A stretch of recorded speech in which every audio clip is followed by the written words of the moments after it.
John 5 எடுத்த vlog தான் இது. எப்படி இருந்த என்ன இப்படி ஆக்கிட்டாங்களே அப்படின்ற மாரி தான் இருந்துச்சு. நைட்ல செம்ம பெயின். ஒரு கட்டத்தில நான் அழுதுட்டேன். ஸோ டாக்டர் கொஞ்சம் கூலிங்கா சாப்பிடுங்கன்னு சொன்னனால, என்னோட ஃபேவரைட் என்ன ஐஸ்கிரீமும், ஜூஸும் தான் வாங்கிட்டு வந்து குடுத்துருந்தாங்க.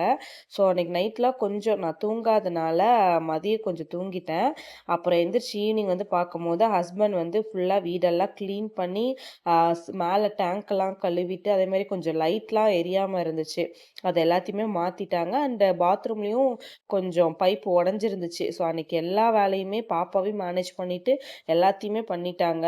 ஆனா ரியலி வந்து சூப்பர்ன்னு தான் சொல்லுவேன். அ ஃபிஷ் டேங்க்லயும் வந்து இந்த சின்ன சின்ன புத்தா சிலைலாம் வீட்ல கலெக்ட் பண்ணி வச்சிருந்தாங்க. அதையுமே ஃபிஷ் டேங்க்குள்ளயே எல்லாத்தையும் வச்சுட்டாங்க. பாப்பா எடுக்குறான்னு சொல்ட்டு. நைட்டு வந்து எனக்கு மஷ்ரூம் சூப் தான் வாங்கி தரலாம். ஏன்னா மதியமே சாப்பிடல அப்படின்னு சொல்லிட்டு கூட்டிட்டு வந்திருந்தாங்க. ஸோ போய் வாங்குறத பார்த்தா 10 வெள்ளிக்கு எத்துலூண்டு தராங்கன்னு பாருங்களேன்.